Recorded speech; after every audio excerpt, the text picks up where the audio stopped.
मध्य पूर्व में एक बार फिर तनाव अपने सबसे खतरनाक दौर में पहुंचता दिखाई दे रहा है। स्ट्रेट ऑफ हॉर्मुज में एक कारोबारी जहाज पर हुए ड्रोन हमले के बाद अमेरिका ने ईरान के कई सैन्य ठिकानों पर एयर स्ट्राइक कर दी है।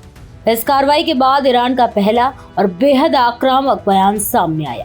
ईरानी सांसद इब्राहिम अजीजी ने अमेरिका पर तीखा हमला बोलते हुए कहा कि अब ब्लेम गेम नहीं चलेगा और अमेरिका ने बातचीत और युद्ध विराम दोनों की धज्जियां उड़ा दी हैं। आखिर क्या है पूरा मामला, कैसे बढ़ा ये विवाद और क्या मध्य पूर्व एक बार फिर संघर्ष की ओर बढ़ रहा है, आइए समझते हैं। दरअसल मध्य पूर्व में एक बार फिर युद्ध जैसे हालात बनने लगे हैं। स्ट्रेट ऑफ हॉर्मुज में एक अंतर्राष्ट्रीय कारोबारी जहाज पर हुए हमले ने अमेरिका और ईरान के बीच तनाव को नई ऊंचाई पर पहुंचा दिया। अमेरिकी सेंट्रल कमांड यानी सेंटॉम के मुताबिक 25 जून को ओमान के तट के पास स्ट्रेट ऑफ हॉर्मुज से गुजर रहे सिंगापुर के झंडे वाले मालवाहक जहाज MV एवर लवली पर एक तरफा हमलावर ड्रोन से हमला किया गया। अमेरिका का दावा है कि यह हमला पूरी तरह अनुचित था और इससे अंतर्राष्ट्रीय समुद्री सुरक्षा को गंभीर खतरा पैदा हुआ है। इसी हमले के जवाब में अमेरिका ने 26 जून को ईरान के खिलाफ सैन्य कार्रवाई करते हुए कई अहम सैन्य ठिकानों को निशाना बनाया।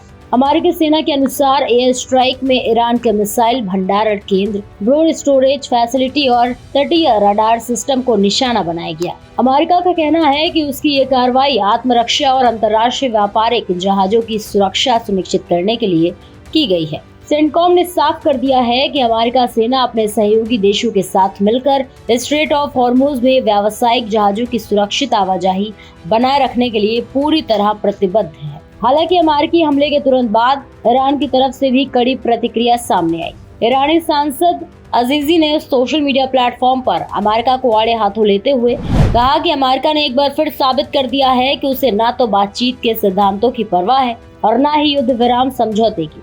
उन्होंने अपने बयान में अमेरिकी राष्ट्रपति पर भी निशाना साधा। उन्होंने कहा कि असफल अमेरिकी राष्ट्रपति ने एक बार फिर अपनी असली मंशा दिखा दी है। युद्ध विराम का ये लापरवाह उल्लंघन अमेरिका के लिए पछतावे की वजह बनेगा। अब ब्लेम गेम नहीं चलेगा। इस बीच ब्रिटेन ने भी ओमान के तट के पास हुए हमले की पुष्टि की है। United kingdom maritime trade operations यानी UKMTO ने बताया है कि एक कंटेनर जहाज किसी प्रोजेक्टाइल की चपेट में आया था।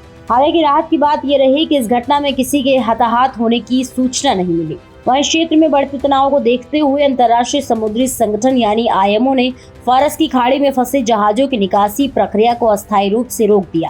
संगठन का कहना है कि जब तक समुद्री मार्ग पूरी तरह सुरक्षित नहीं हो जाते तब तक निकासी अभियान दोबारा शुरू नहीं किया जाएगा। इस खबर को लेकर आपकी क्या राय है, हमें कमेंट सेक्शन में जरूर शेयर करें और ऐसे ही और भी तमाम खबरों को देखने के लिए जुड़े रहिए भारत एक्सप्रेस के साथ।